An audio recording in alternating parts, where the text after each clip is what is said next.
Story 1: The Haunting of Blackwood Manor. It was an unremarkable Tuesday evening when I first glimpsed the dilapidated estate that would forever alter the course of my life. Blackwood Manor, as it was known, sat brooding on the edge of the dense forest like a dark sentinel. Gothic architecture, once grand, now lay in a state of disrepair. The broken windows, the sagging roof, and the overgrown ivy that clung to the walls like some macabre decoration, all combined to create an aura of palpable dread. I had always been drawn to abandoned places, seeking the thrill of their forgotten stories.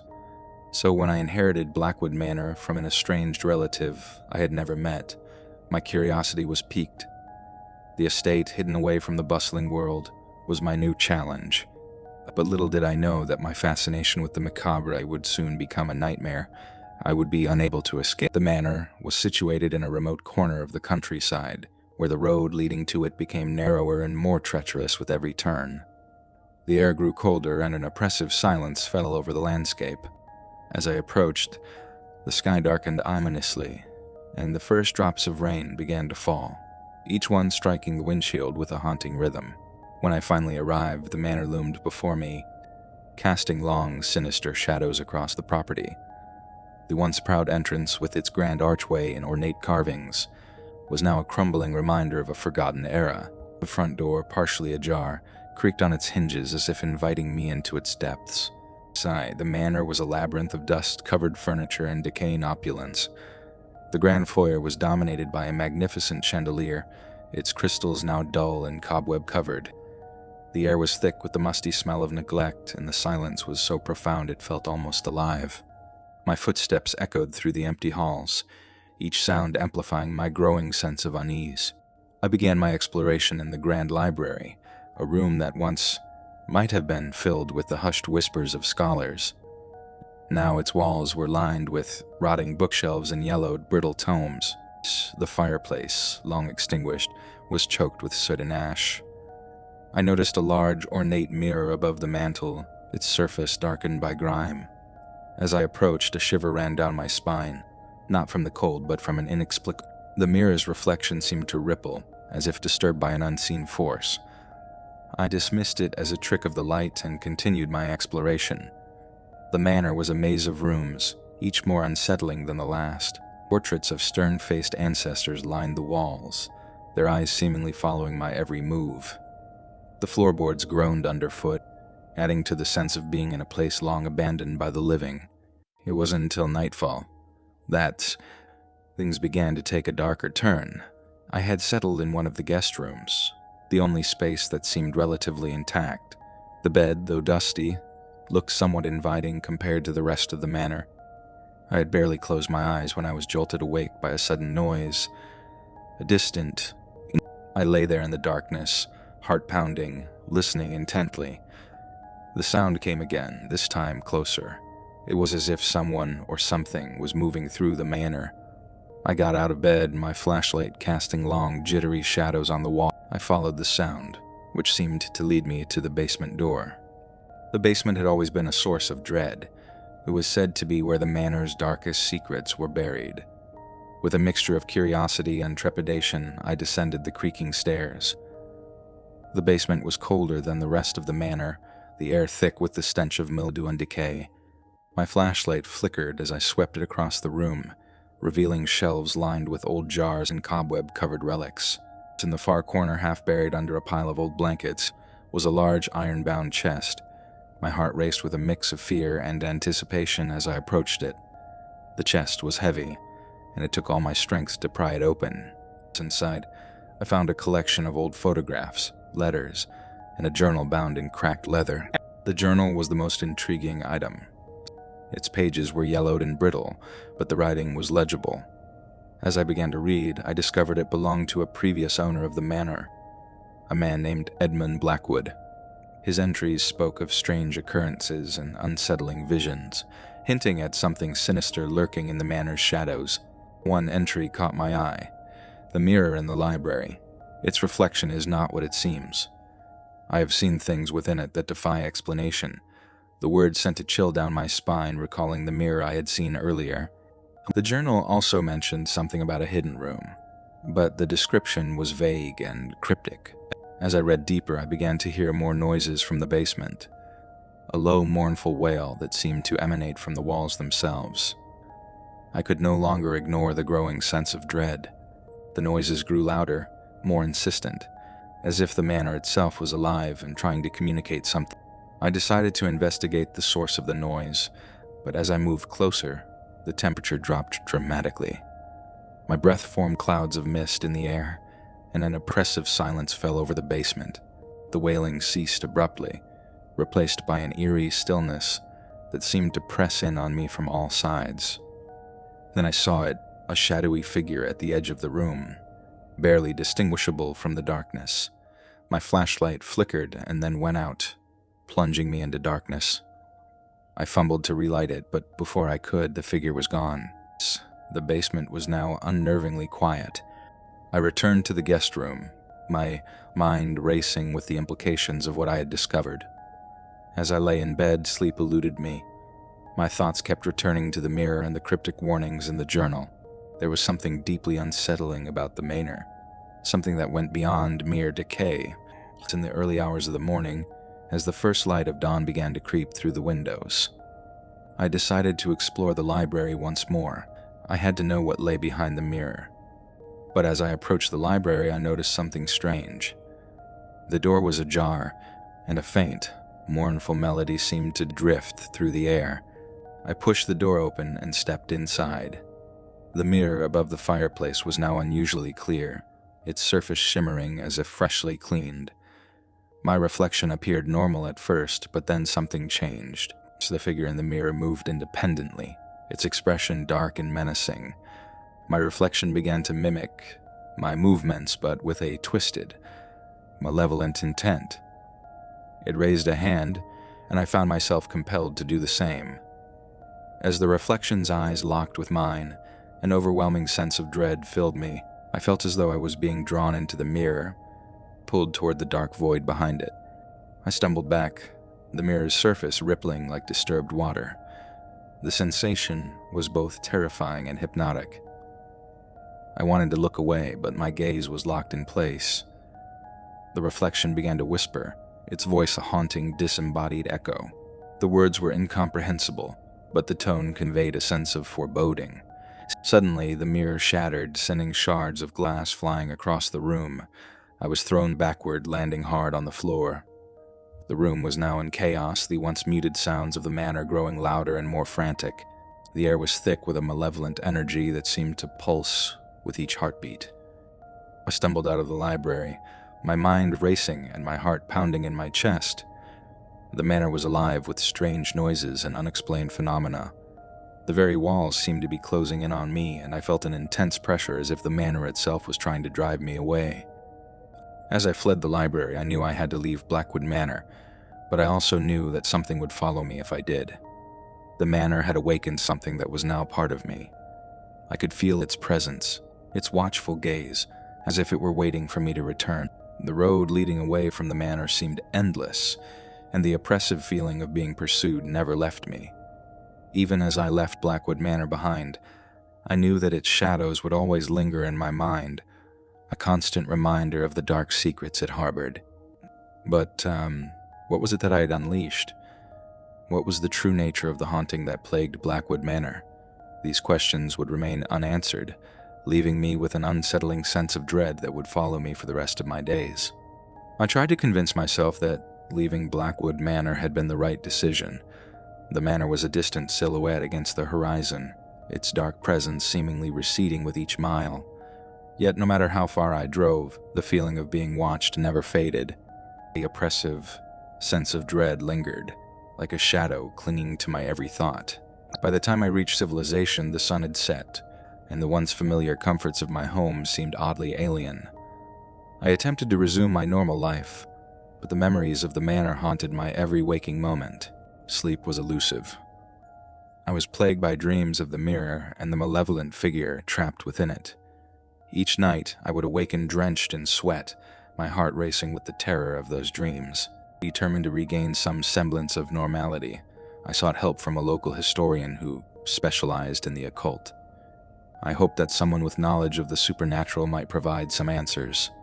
His name was Dr. Samuel Green, an elderly man with a reputation for dealing with the inexplicable. Dr. Green listened intently as I recounted my experiences at Blackwood Manor. His expression grew more somber with each passing detail. When I finished, he leaned back in his chair, steepling his fingers as he contemplated my story. "Blackwood Manor has a dark history," he said finally. "The Blackwood family was known for their occult practices. It is said that they dabbled in forbidden rites, seeking to commune with entities beyond our understanding." Dr. Green explained that the Manor was notorious for its association with supernatural occurrences and mysterious disappearances. Many believed that the mirror I had encountered was a conduit to another realm, a gateway to a place where malevolent spirits dwelled. "A shattered mirror," he said, "could have unleashed something that had been trapped for a long time." The historian's words only deepened my sense of foreboding. I had hoped that by leaving the manor, I could escape the darkness that had seeped into my life, but it seemed that the horrors of Blackwood Manor were not so easily discarded. In the weeks that followed, strange things began to happen. Objects in my home would move on their own, and I would hear whispers in the dark. The once peaceful atmosphere of my house was now filled with an unsettling presence. The sense of being watched grew stronger, and I could never shake the feeling that something was waiting for me, just beyond the edge of my perception. One evening, as I sat alone in my living room, I heard a faint tapping sound coming from the window. I opened it to find nothing but the dark, empty street outside. As I closed the window, a chill ran down my spine. I turned to see a shadowy figure standing in the doorway, its form indistinct and shifting. I blinked, and the figure vanished. I began to investigate further, delving into the history of the Blackwood family and the Manor. What I uncovered was even more disturbing. The Blackwoods were not just practitioners of the occult. They were rumored to have made a pact with a malevolent entity in exchange for power and wealth. The family had vanished mysteriously, and the manor had been abandoned for decades, its secrets left buried in the darkness. Driven by a need to understand, I decided to return to Blackwood Manor. I knew it was a dangerous decision, but I felt compelled to confront whatever it was that had been unleashed. Armed with a flashlight, a camera, and the historian's advice, I made my way back to the estate. The manor looked even more foreboding in the dim light of dusk. The once grand entrance now seemed to writhe with shadows, as if the manor itself was alive and aware of my return. I entered cautiously, the air thick with the same oppressive silence that had greeted me before. Every creak of the floorboards, every rustle of the wind, seemed to whisper warnings of what lay ahead. I headed straight for the library, the heart of the manor's mystery. The broken mirror had been removed, but the room still felt heavy with its lingering presence. I scanned the walls for any clues that might explain the events of the past weeks. The books, which had once seemed so innocuous, now appeared to be holding secrets of their own. As I examined the room, I noticed something strange. A pattern of symbols etched into the woodwork, barely visible beneath the layers of dust. The symbols resembled those described in the occult texts I had read, and their arrangement seemed to form a ritualistic pattern. I realized that these symbols might have been used in the rituals performed by the Blackwoods. The air grew colder as I continued my search, and the oppressive feeling of being watched returned with a vengeance. I felt an icy breath on the back of my neck, and a low guttural growl echoed through the empty halls. My flashlight flickered, casting erratic shadows that danced across the walls. The growl grew louder, more insistent, as if something was drawing closer. In a sudden burst of courage, I decided to explore the basement once more. The last time I had been there, I had felt an overwhelming sense of dread, but now I needed answers. The basement, with its cold, damp air and the unsettling feeling of being underground, was even more terrifying than I remembered. As I descended the stairs, the temperature dropped noticeably. My breath formed clouds of mist, and the sound of my footsteps was muffled by the thick layer of dust. The basement was unchanged, the iron-bound chest still resting in the corner. The old photographs, letters, and journal were still there, untouched. I began to read through the journal again, looking for any clues that might explain the recent disturbances. The entries were increasingly frantic and disjointed, describing encounters with shadowy figures and terrifying visions. The final entry was particularly alarming. The entity is growing stronger. It has begun to affect the world outside the manor. I fear that my time is running out. Beware the shadows. As I read the entry, the basement grew colder and the growling sound returned, louder and more menacing. I felt a presence behind me, its malice palpable. I turned to see a shadowy figure materializing from the darkness, its form shifting and coalescing into something vaguely human, but with an unnatural, distorted appearance. The figure moved toward me with a deliberate, menacing pace. I backed away, my heart pounding in my chest. The flashlight flickered and then died, plunging me into darkness. I could hear the figure's footsteps approaching, each step echoing ominous. I stumbled over debris, trying to find my way back to the stairs. The figure's growl grew louder, more feral. Panic surged through me as I felt its presence drawing closer. I finally reached the stairs and raced up them, the oppressive darkness closing in around me. The growling continued, growing fainter as I ascended. I burst into the library, gasping for breath. The room was eerily quiet, the shadowy figure gone. I looked around frantically, trying to regain my composure. The sense of foreboding was overwhelming, and I knew that I had to leave the manor once and for all. As I fled the manor, I felt a sense of finality, but also an unsettling feeling that the darkness had not been vanquished. The manor loomed behind me, its shadows stretching out like long, grasping fingers. I knew that whatever had been unleashed at Blackwood Manor was still out there, waiting for the next opportunity to strike. The drive back was a blur, my mind consumed by the events I had just experienced. I arrived home to find that the disturbances had followed me. Objects continued to move on their own, and the whispers in the dark grew more insistent. The haunting of Blackwood Manor was far from over. The malevolent entity I had encountered was not bound by the manor's walls. It had followed me, and its presence was now an inescapable part of my life. The unanswered questions and lingering sense of dread left me in a constant state of fear. What was the true nature of the entity that haunted the manor? What had I truly unleashed? The answers remained elusive, and the darkness of Blackwood Manor continued to cast its long, sinister shadow over my life. The manor's secrets had not been fully revealed, and the haunting was far from finished. The days following my return from Blackwood Manor were a blur of sleepless nights and unnerving disturbances. Despite my efforts to return to a normal routine, the dark presence that had followed me was a constant companion, making every shadow seem threatening and every sound foreboding. I knew I had to find answers, but the answers I sought were elusive, hidden beneath layers of fear and mystery. In my quest for understanding, I reached out to Dr. Samuel Green once again. This time, I described in greater detail the disturbing events that had transpired since my return. The historian's face grew grave as he listened, his eyes reflecting a mix of concern and sympathy. "It seems, Doctor," Green said slowly, "that the entity you encountered at Blackwood Manor is not merely a spirit, but something far more insidious. The Blackwoods were known to engage in dark rituals to summon and control such entities, and it is possible that they succeeded in binding something malevolent to their home. When you shattered the mirror, you may have disrupted that binding, allowing the entity to escape. Dr. Green suggested that I seek out a medium who could help communicate with the entity and possibly find a way to put it to rest." Reluctantly, I agreed, feeling that any chance to end the torment was worth pursuing. I made an appointment with a well-known medium, a woman named Evelyn Marlowe, who had a reputation for dealing with powerful entities.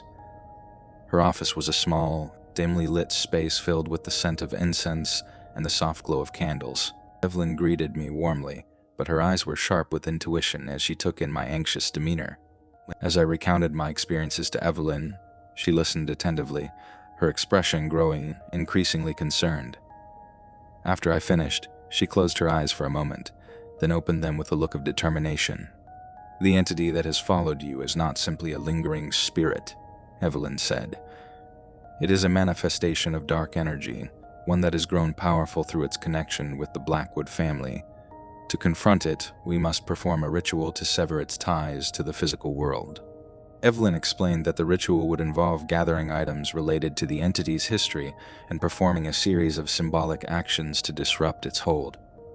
I was skeptical but desperate. I agreed to follow her instructions, hoping it would bring an end to the constant dread. We returned to Blackwood Manor, the air around the estate feeling heavier than ever. Evelyn carried with her a collection of objects: candles, herbs, and ritualistic symbols. The manor seemed almost to react to our presence. As if aware of our intentions, the shadows appeared darker, and the oppressive atmosphere grew more intense. The ritual began in the library, the room where I had first encountered the shadowy figure. Evelyn set up the candles and arranged the symbols on the floor, her movements methodical and precise. I watched, feeling a mix of hope and apprehension as she began to chant in an ancient language, her voice rising and falling in a rhythm that seemed to resonate with the very air around us. As Evelyn performed the ritual, the temperature in the room dropped sharply. A cold draft swept through, extinguishing some of the candles. The shadows on the walls seemed to writhe and shift, as if in response to the ritual. A low guttural growl echoed from somewhere deep within the manor, and the sense of malevolent presence grew stronger. Evelyn's chanting grew more intense, her voice filled with a fierce determination. The growling sound grew louder, and the air became thick with an almost tangible sense of anger. I could feel the presence of the entity, its malevolence palpable, as if it were struggling against the ritual's effects. Suddenly the lights flickered, and the room was plunged into darkness. The growling became a roar, and I felt a rush of wind, as if something powerful was moving through the space. I could hear Evelyn's voice rising above the chaos, her chant unyielding. In the pitch blackness, I could make out a faint, shimmering shape forming in the center of the room. The shape seemed to twist and distort, taking on a vaguely humanoid form but with an unsettling, fluid quality. It was the entity, and it was more terrifying than I had imagined. The shape began to move toward us, its form shifting and expanding. I felt a surge of fear as it advanced, its presence overwhelming. Evelyn continued her chant, her voice unwavering despite the rising intensity of the entity's wrath. The entity reached out, and I felt a cold, clammy sensation as if something had brushed against my skin. The sensation was accompanied by a sudden, blinding flash of light. The room was filled with an intense, searing brightness that, when the light subsided, the entity was gone. The room was silent, save for the faint sound of Evelyn's labored breathing. The oppressive atmosphere had lifted, and the shadows that had once seemed so menacing were now merely ordinary. Evelyn collapsed onto the floor, exhausted but relieved. She looked up at me, her eyes reflecting a mixture of fatigue and satisfaction. "The ritual was successful," she said softly. "The entity has been banished, at least for now. It may take some time for the residual effects to dissipate, but you should no longer be plagued by its presence." I felt a wave of relief wash over me, tempered by a lingering unease. The experience had left me deeply unsettled, but I was grateful for Evelyn's help. I knew that the encounter with the dark entity had changed me in ways I couldn't fully understand. As I left Blackwood Manor for the final time, I felt a strange mix of liberation and lingering apprehension. The manor's shadows seemed less threatening, but the memory of the entity's malevolent presence would stay with me forever. In the months that followed, the disturbances in my home gradually ceased. The sense of being watched faded, and the nightmares became less frequent. I slowly began to rebuild my life, but the experience at Blackwood Manor had left an indelible mark on me. The manor itself remained a dark and foreboding place, its secrets buried within its walls. The stories of the Blackwood family and their dark rituals lingered in local lore, a chilling reminder of the dangers that lay hidden beneath the surface of the ordinary world. As I moved forward, I couldn't help but wonder if the entity would ever return, or if there were other, more insidious forces waiting in the shadows. The haunting of Blackwood Manor had taught me that some mysteries were never truly resolved, and that the darkness that once plagued me was only a part of a much larger and more enigmatic reality. The Manor's legacy continued to cast a long shadow over my life, a reminder that the line between the known and the unknown is often thinner than we care to admit. Story 2. The Architect's Descent. The old house had always been a curiosity to me. a relic from the past, standing lonely and forlorn at the edge of a dense forest. As an architect, I was fascinated by its intricate design and the tales that surrounded it. My colleagues and I had often spoken about its eerie aura, but I never imagined that I would end up standing in its shadow, facing the darkness that lay within. This day began with a seemingly innocuous project: restore the old mansion to its former glory. The owner, an eccentric businessman, was keen on transforming it into a boutique hotel. My firm had been hired for the job, and I had been tasked with overseeing the renovations. As I arrived on site, I couldn't shake the feeling that something was off. The house seemed to breathe with an unnatural rhythm, and the forest surrounding it appeared darker than usual. The mansion itself was a masterpiece of Gothic architecture. Its once grand facade was now marred by age and neglect. Broken windows stared out like hollow eyes, and the overgrown ivy clung to the walls like a creeping disease. As I approached, the front door creaked open on its own, an unsettling welcome. Inside, the mansion was a maze of dusty rooms and long, shadowy corridors. The air was thick with the scent of mildew and decay. The walls were adorned with faded, intricate wallpaper and the occasional cobweb. I set to work immediately, drawing up plans and coordinating with the restoration team. Little did I know that these initial steps would lead me into the heart of something far more sinister than I had anticipated. The first strange occurrence happened a few days into the project. I had been inspecting the basement, a space that had remained untouched for decades. The basement was an ominous place, with low ceilings and flickering, dim lights. As I explored, I noticed a peculiar draft and a sudden chill that made my breath visible. The air grew colder with each step I took. At the far end of the basement, I stumbled upon a hidden door. It was locked, and the keyhole was obscured by years of grime. My curiosity was piqued, and I decided to investigate further. That night, I returned to the mansion alone, determined to uncover what lay beyond the door. I brought a flashlight and a set of lock-picking tools, feeling a mixture of excitement and apprehension. As I worked on the lock, the house seemed to hold its breath, and the silence was oppressive. When the door finally gave way, I found myself in a small, dimly lit room. The walls were lined with old, dusty bookshelves filled with leather-bound volumes. In the center of the room was an antique desk, covered in yellowed papers and strange symbols. I took out my flashlight and began to examine the contents. The symbols were unfamiliar and unsettling, and the papers spoke of rituals and ceremonies that seemed to belong to a different era. A sudden noise behind me made me jump. I turned but saw nothing. The air grew colder still, and the sense of unease deepened. I decided to leave, but as I turned to go, I felt an invisible presence watching me. My flashlight flickered, and I heard the faint whisper, a name carried by a draft. The next few days brought more disturbing events. Tools went missing, and strange noises echoed through the empty hallways. I would hear footsteps behind me, but when I turned, there was no one there. At night, I felt an overwhelming sense of dread, as if something was lurking just out of sight. One evening, while working late, I received a phone call from an unknown number. The voice on the other end was distorted, and it spoke in a language I didn't recognize.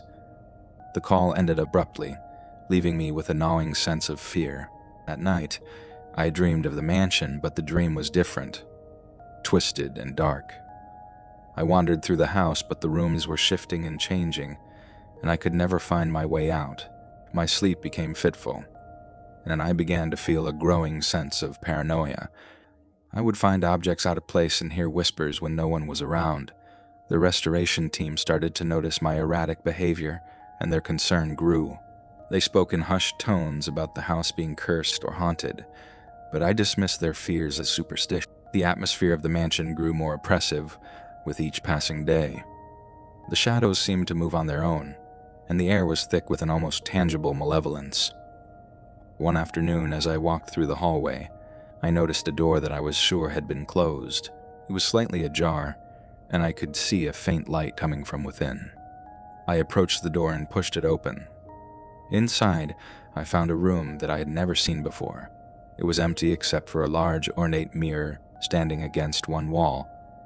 The mirror was covered in dust, and the glass was cracked. As I looked into the mirror, I saw something that made my blood run cold. For a brief moment, my reflection was not my own. It was a dark, distorted version of myself, with hollow eyes and a malevolent grin. I stumbled back, my heart racing. The room felt colder, and I could hear the faint sound of chanting coming from somewhere within the house. I fled from the room, my mind racing with fear and confusion. The sense of danger was palpable, and I began to feel as though the house itself was alive, conspiring against me. In the days that followed, the occurrences became more frequent and more terrifying. The house seemed to react to my presence, and I felt as though I was being watched constantly.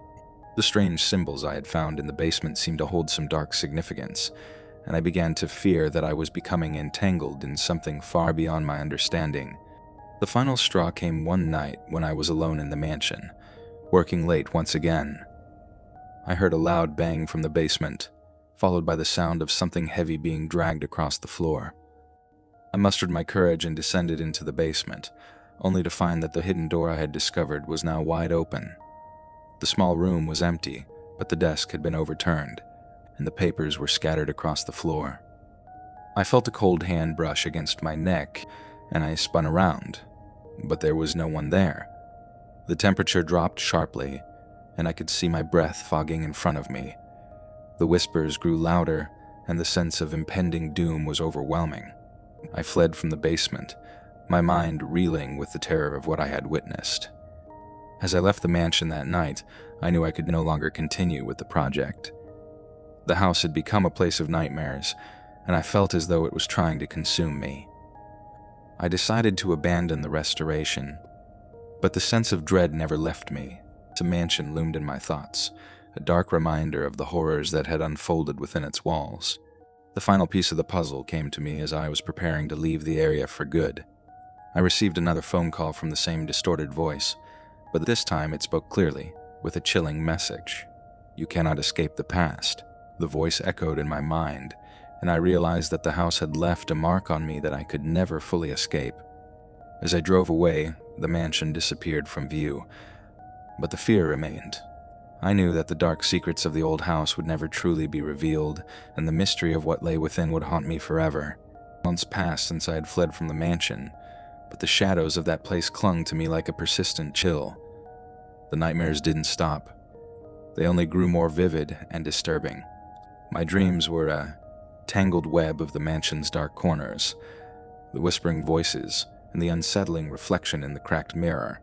I could never quite escape the sensation that something was watching me, waiting for me to return. My career suffered due to my erratic behavior and the constant fear that gnawed at me. My colleagues and friends noticed the change. My once steady hands now trembled at the drawing board, and my eyes darted nervously at every sound. I found solace in isolation, retreating to a small, rented cabin in the countryside, hoping the distance from the mansion would bring some semblance of peace. But the mansion's influence seemed to follow me, like a shadow that could not be outrun. One evening, as I sat by the fireplace in the cabin, and trying to distract myself with sketches of other projects, I received an unexpected package. It was a plain brown envelope, sealed with an old wax stamp that bore an unfamiliar crest. Inside was a single sheet of paper with a message scrawled in a trembling. "You are closer to the truth than you realize. The mansion will reveal itself once more." The message sent a shiver down my spine. How could anyone know about the fear that had taken root in my soul? I immediately thought of the mansion and the hidden room in the basement. There was something I had missed, something significant that I needed to understand. The envelope contained no return address or other clues, only the cryptic note. Unable to ignore the pull of the mystery, I decided to return to the mansion. I felt a mix of dread and determination as I drove back, the familiar, dark silhouette of the mansion looming ahead. The forest seemed even denser, the shadows more oppressive. The air was thick with an almost tangible sense of anticipation. Upon arrival, I found the mansion just as I had left it, worn and silent as though it had been waiting for me. The front door creaked open as if expecting my return. With a deep breath, I stepped inside, feeling the cold embrace of the familiar, unsettling atmosphere. My first stop was the basement. The hidden room with the desk and strange symbols had always been the focal point of my nightmares. The door was still ajar, and the room beyond was just as I remember. The overturned desk, the scattered papers, but now something was different. The symbols on the papers seemed to shift and change when I wasn't looking directly at them, as if they were alive. I carefully examined the symbols, trying to decipher their meaning. As I did, the air grew colder, and the whispers began again. This time louder, more insistent. The voices seemed to be saying my name, urging me to understand, to uncover the truth. Suddenly, I felt a presence behind me. I spun around, but the basement was empty. The shadows seemed to move on their own, and the temperature dropped sharply. I could see my breath misting in front of me. The whispers grew louder, and I could make out fragmented phrases. The mirror, the reflection. I decided to revisit the room with the mirror. I ascended the stairs with a sense of dread and anticipation. The mirror room was as I had left it, but now the air was heavy with a palpable sense of foreboding. The cracked mirror still stood against the wall, its surface dark and distorted. As I approached, I saw the reflection in the mirror once again. This time, it was different. My reflection was not just a distorted version of myself, but seemed to be moving independently. It grinned malevolently, its eyes hollow and dark. The reflection began to move, mimicking my actions with a delay, but also adding a menacing, unnatural twist. It seemed to beckon me, as if urging me to follow it into the darkness beyond the mirror. I reached out to touch the mirror, but before my fingers could make contact, the glass surface rippled like water. A forceful gust of wind blew through the room, extinguishing the candles and plunging me into darkness. I stumbled back, my heart pounding in my chest. The whispers turned into a cacophony of voices, each one more frantic and desperate than the last. In the darkness, I felt a cold hand grasp my shoulder. I spun around, but there was no one there. The air was suffocating, and I could feel an oppressive weight pressing down on me. The whispers grew louder, converging into a single, desperate plea. Help us. Help us. Find the truth. I fled from the room, the sounds of my own footsteps echoing through the empty halls. I needed to get out to escape the suffocating presence that seemed to envelop the mansion. As I reached the front door, I glanced back one last time. The mansion seemed to be alive, its dark windows watching me with a malevolent gaze. Outside, the forest was still and silent, as if holding its breath. I drove away from the mansion, my mind racing with fear and confusion. The whispers continued in my head, a haunting reminder of the mystery I had yet to unravel. The next day, I sought out historical records and local legends about the mansion. I discovered that it had once been owned by a reclusive family, known for their secretive and strange practices. There were rumors of occult rituals and dark ceremonies, but nothing concrete. The more I delved into the history, the more I realized that the mansion held a secret, something dark and ancient that had been buried for decades. The investigation led me to a local historian who'd studied the mansion's past. When I shared my experiences with him, his face grew pale. He spoke of a legend about a hidden chamber in the mansion said to be the focal point of the family's dark rituals. It was rumored that those who ventured into the chamber were doomed to become part of the mansion's twisted legacy. Armed with this new information, I decided to return once more to the mansion, determined to uncover the truth. The sense of dread that had been with me for so long was now mingled with a grim resolve.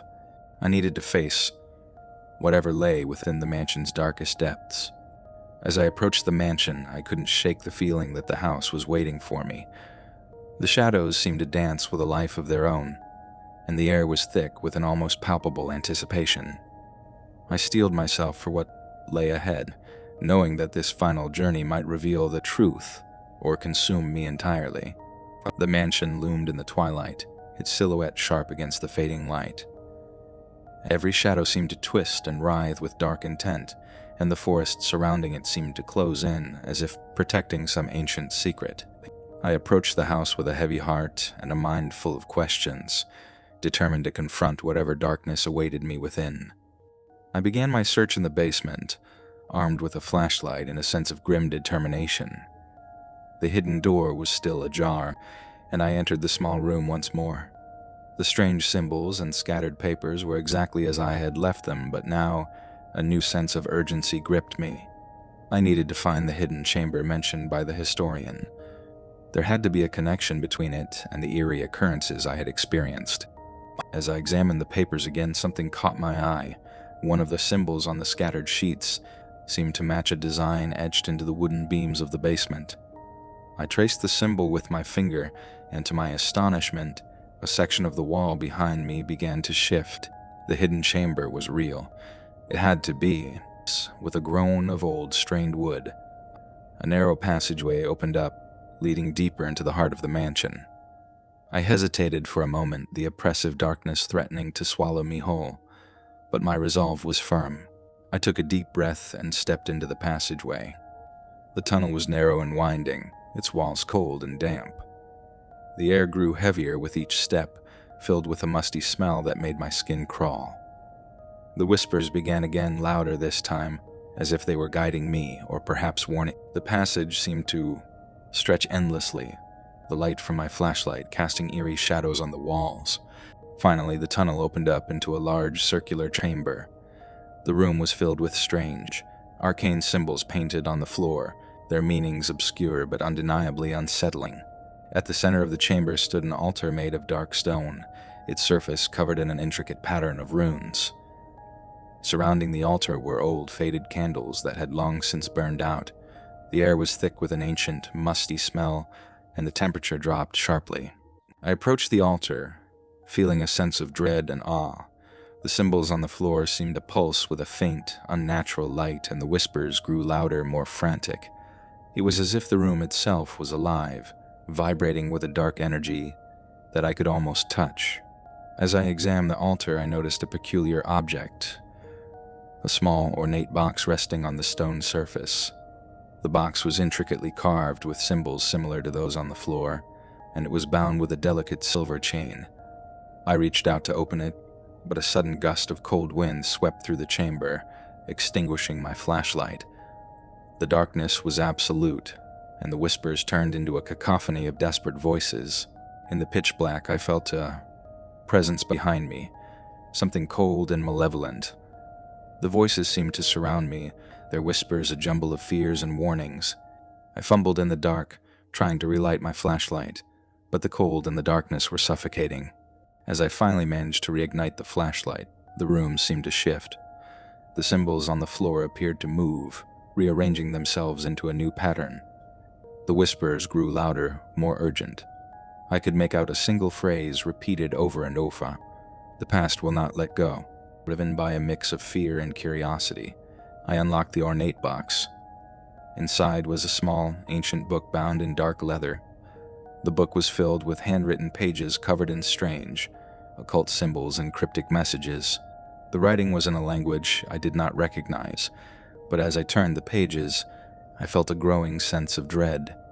The final page of the book contained a detailed diagram of the mansion, with markings that seemed to indicate hidden rooms and passages.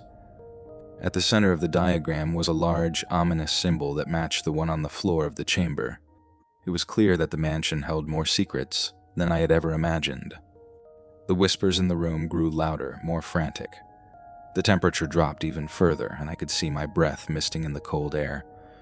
The presence I had felt earlier seemed to grow stronger, and the shadows in the room seemed to take on a more tangible form. In a moment of clarity, I realized that the mansion was not just a place. It was a living entity, feeding off the fears and secrets of those who entered it. The rituals and symbols were part of an ancient and malevolent force that sought to trap and consume anyone who ventured too close. With a surge of determination, I gathered the book and left the chamber, retracing my steps through the dark tunnel. The whispers followed me, their intensity growing with each step. As I emerged from the passageway, I felt a sense of impending doom, as if the mansion was trying to pull me back into its dark embrace. I fled from the mansion, my heart racing and my mind reeling with the horrors I had uncovered. The forest seemed to close in around me, the trees casting long, menacing shadows. I knew that I had barely scratched the surface of the mansion's dark history, but I also knew that I could not stay.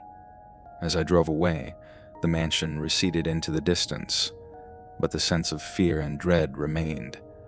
The whispers continued in my mind, a haunting reminder of the secrets that lay hidden within the mansion's walls.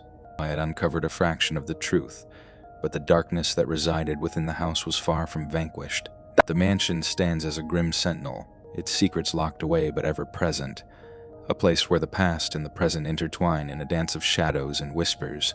I may have left, but the echoes of the past will forever haunt me, a reminder of the darkness that lies just beyond the edge of the known world. Story 3. The Echoes of the River.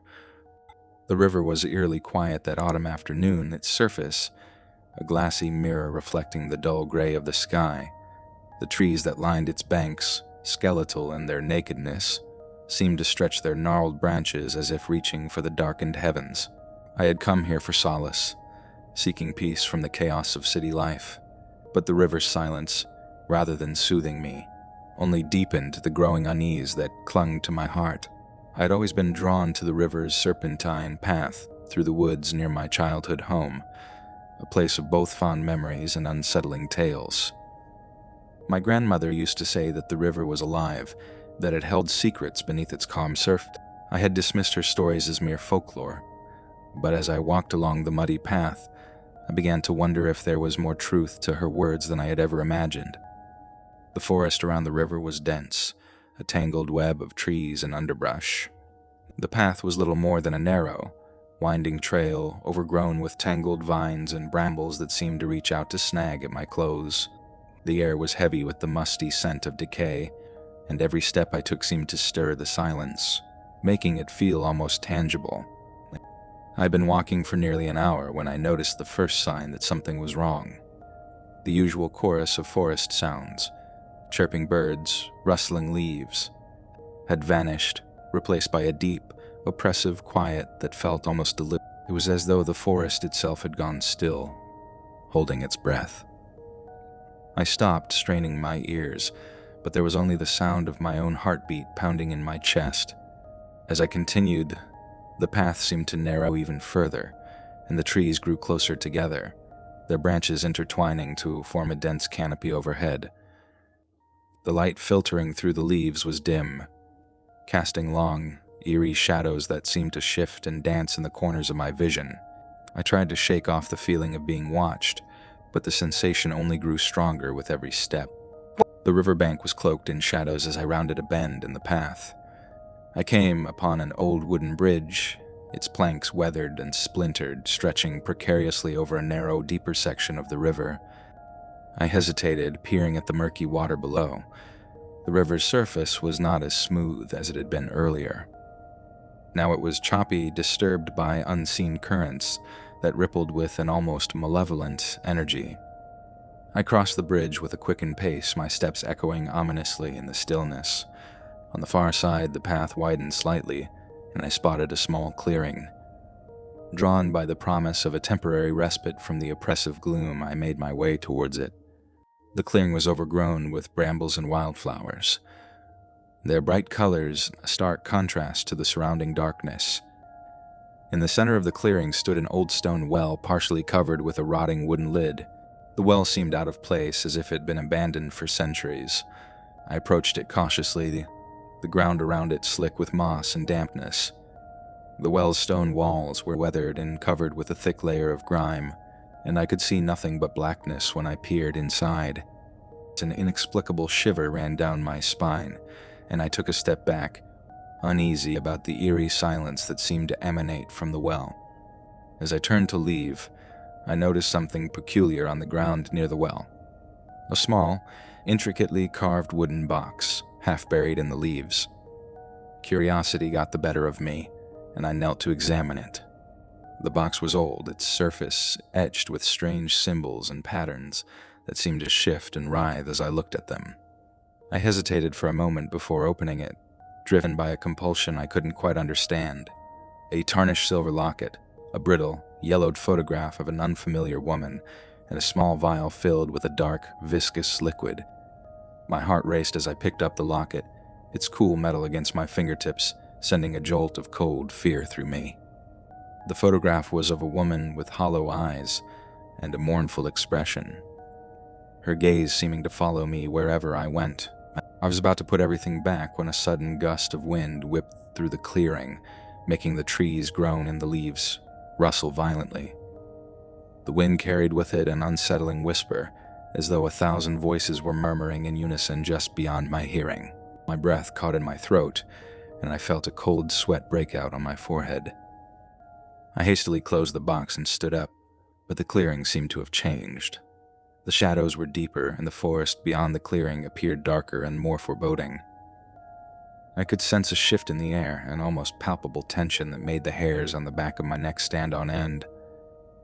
I wanted to leave, to escape the unsettling feeling that had taken hold of me, but the path back seemed to have become more twisted and convoluted. I stumbled back towards the path, my steps quickening as I glanced over my shoulder, half expecting to see something, or someone, emerging from the shadows. The wind howled through the trees, carrying with it a sense of foreboding that grew stronger with every step I took. My heart pounded in my chest as I tried to navigate the darkening forest, the once familiar path now a maze of dark, shifting shadows, just as I thought I might be lost forever. I caught sight of the old bridge again, its weathered planks a welcome beacon in the encroaching darkness. I crossed it quickly, barely pausing to catch my breath as I made my way back along the path. The oppressive silence of the forest seemed to follow me, a constant reminder of the unsettling presence that lurked just beyond my sight. When I finally emerged from the woods, the first rays of moonlight were breaking through the clouds, casting a cold, silvery light over the landscape. I glanced back at the forest, its dark outline now a jagged silhouette against the night. The river was just as silent as it had been before, but there was something different now. An unsettling, lingering sense of dread that made my skin crawl. I couldn't shake the feeling that something had followed me out of the forest, something that was still watching, waiting. The mysterious box and its contents seemed to weigh heavily on my mind, and I couldn't help but wonder what secrets they held. As I walked away from the river, I glanced over my shoulder one last time, half expecting to see a figure standing in the shadows, watching me with those hollow, mournful eyes. But there was nothing there, just the darkened forest and the quiet, winding river. The moon hung high in the sky as I made my way home, its pale light casting long, ghostly shadows across the landscape. The riverbank seemed to recede into the distance, but the unsettling feeling I had experienced in the forest stayed with me. Every rustle of the leaves, every whisper of the wind seemed to echo with the voices I had heard in the clearing. When I finally arrived home, I was relieved to be out of the woods. My house, usually a sanctuary of familiarity, felt different that night. The quiet was oppressive, filled with an eerie stillness that seemed to press in from all sides. I set the wooden box on the kitchen table, its presence a constant reminder of the unsettling events of the afternoon. As I tried to calm myself with a cup of tea, I found it impossible to shake the image of the woman in the photograph from my mind. Her eyes, so hollow and mournful, seemed to follow me even in the safety of my own home. I took the photograph from the box again, studying it under the dim light of the kitchen. The woman's expression was haunting, her eyes reflecting a deep sadness that was almost palpable. I couldn't help but feel that her sorrow was somehow connected to the strange occurrences I had witnessed. The sound of the wind against the windows was almost deafening, and I found myself jumping at every creak of the old house. I decided to go to bed early, hoping that sleep might offer some reprieve from the day's unsettling events. But as soon as I lay down, sleep eluded me. Every creak of the house, every whisper of the wind outside seemed magnified, turning the familiar surroundings of my bedroom into a sinister landscape. In the dead of night, I was jolted awake by a strange noise, a soft, rhythmic thumping coming from somewhere in the house. My heart raced as I tried to locate the source of the sound. It seemed to be coming from the kitchen. I got out of bed and crept down the hallway, every step echoing ominously in the silence. As I approached the kitchen, the thumping grew louder, more insistent. I reached the doorway and peered inside, but there was nothing there. Only the dim light of the street lamp outside casting eerie shadows on the walls. The wooden box was still on the table, just as I had left it, But something had changed. The box was now open and the contents were scattered across the table. I moved closer, my breath catching in my throat as I saw that the photograph of the woman was missing. In its place was a new imp, an old, tattered journal with a leather cover, its pages yellowed with age. I picked it up, my fingers trembling as I opened it. The handwriting inside was meticulous, but the words were barely legible. It appeared to be a diary, but the entries were disjointed, filled with fragmented thoughts and strange symbols. One entry stood out among the rest, written in a hurried scrawl. "The shadows are growing restless.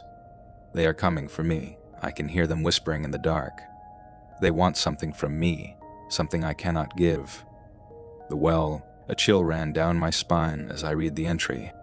The well from the clearing, the same well that had seemed so ominous earlier in the day. I couldn't shake the feeling that the diary was connected to the well, and that something terrible had happened there. Determined to uncover more, I decided to return to the forest the next day.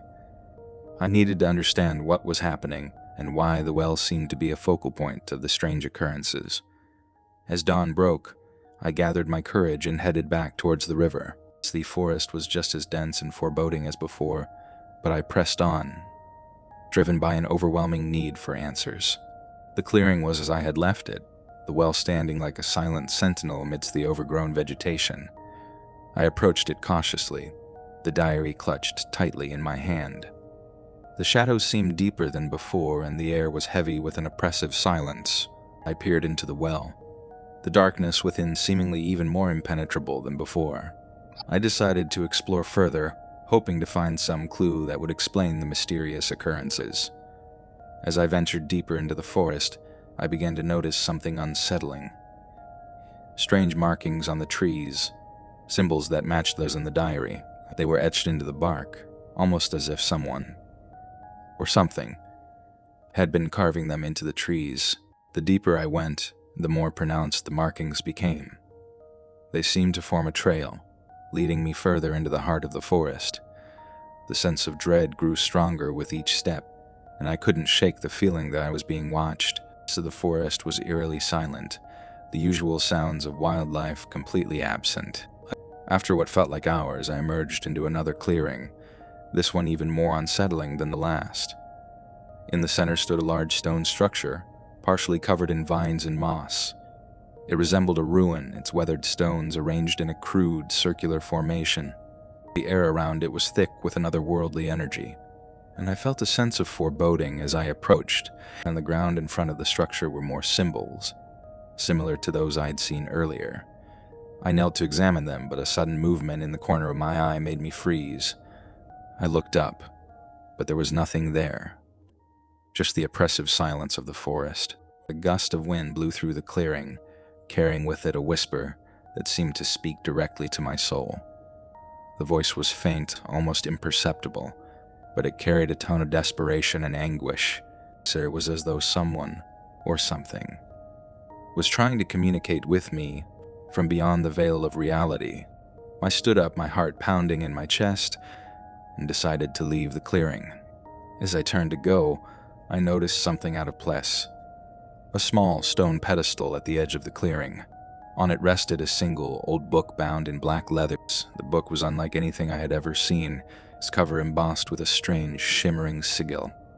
I hesitated for a moment before picking up the book. Its weight was surprisingly light, and as I opened it, I was struck by the sight of intricate, hand-drawn illustrations and cryptic text. The book seemed to be a collection of rituals and incantations, each page filled with symbols and words that seemed to pulse with a dark energy. The sun was beginning to set, casting long shadows across the forest floor.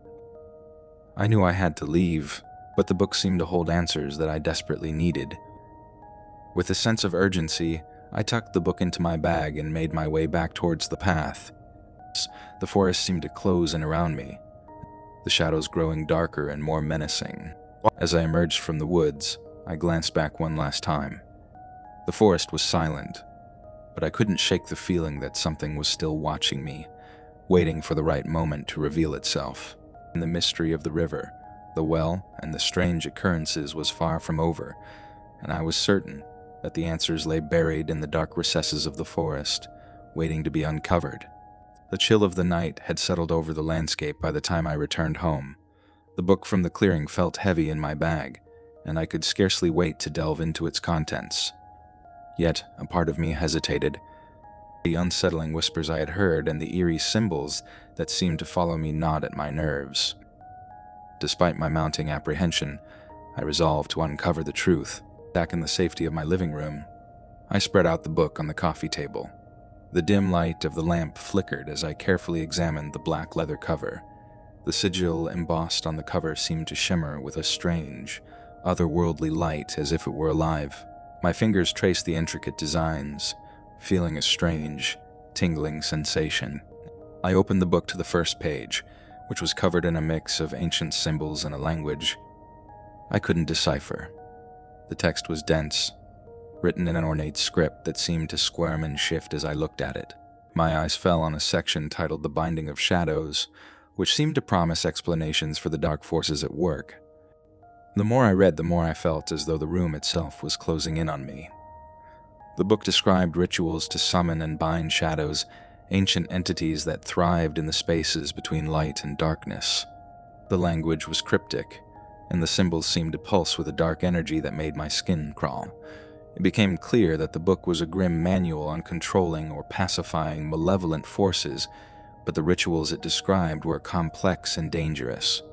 As I reached the end of the book, I stumbled upon a passage that mentioned a specific ritual to unveil the hidden depth, a ceremony to reveal the true nature of the shadows and their intentions.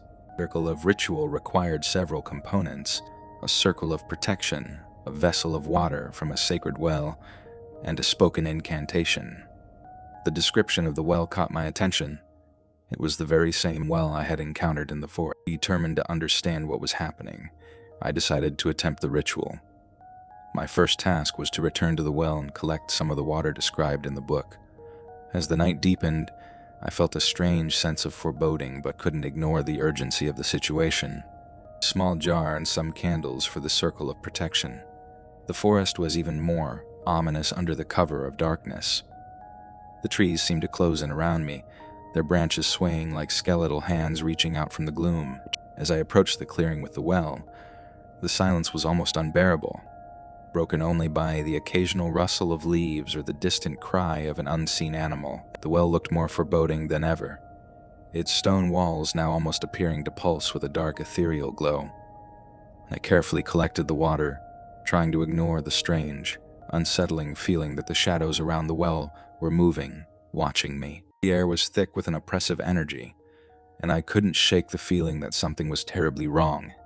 With the jar of water in hand, I hurried back home, my heart pounding with each step. Once indoors, I prepared the rituals described in the book. I set up the candles in a circle around me and placed the jar of water at the center. I felt an almost tangible pressure in the air as I began to recite the incantation from the book. As I spoke the final words of the ritual, the room seemed to grow colder. A gust of wind swept through the house, extinguishing the candles and plunging me into darkness. Panic surged through me as I fumbled for a flashlight, trying to relight the candle. The shadows on the walls seemed to stretch and twist, forming grotesque shapes that flickered in and out of view. Lee's whispering began again, louder this time, a cacophony of voices that seemed to come from all directions. I could barely make out fragments of words. Betrayed. Hidden. Truth. The air grew thick with a sense of impending doom, and I felt as though I was being pulled into a vortex of shadow. Suddenly, a loud crash echoed through the house. I spun around, my flashlight's beam revealing nothing but the empty room. The shadows seemed to writhe and dance, moving with a life of their own. The book lay open on the table, its pages fluttering as if stirred by an unseen force. My eyes were drawn to the book, and I noticed something that made my blood run cold. The symbols and text were changing, becoming more vivid and threatening. The sigil on the cover was glowing with a sinister light, and the shadows seemed to converge on it. I knew I had to act quickly. Desperate, I grabbed the book and the jar of water and fled from the room, leaving the candles burning behind me. I ran out into the night, Back to the well, determined to end the ritual and banish the shadows once and at the well, I poured the water out, reciting a reversal incantation I found in the book. The water hissed and steamed as it touched the ground, and the shadows around the well seemed to writhe in pain. The oppressive energy in the air began to dissipate, but the whispering voices grew louder. The well seemed to vibrate with a dark, resonant as I completed the reversal. A final gust of wind extinguished the last of the candles, plunging the clearing into darkness. I stood there, trembling, my breath coming in ragged gasps. The oppressive atmosphere began to lift, but the shadows remained, flickering in the corners of my vision. As dawn broke, I made my way back home, feeling both relieved and unsettled. The forest seemed quieter now, but the sense of unease lingered. The book was still in my possession, its dark energy palpable. I knew that the shadows had not been completely vanquished, and that the forest held secrets that were far from being fully uncovered. In the days that followed, I found myself haunted by the experience. The whispers continued to echo in my mind, and the shadows seemed to follow me wherever I went. I was left with more questions than answers, and a profound sense of unease that refused to leave me. The forest and the river held their secrets, and the book was a reminder of the darkness that lay hidden beneath the surface. The well still stands in the forest, a silent sentinel guarding its secrets. I cannot forget the things I witnessed, and I know that the shadows are still there, waiting for the right moment to reveal themselves. The mystery of the river and the well remains unsolved, a dark enigma that continues to whisper in the silence of the night.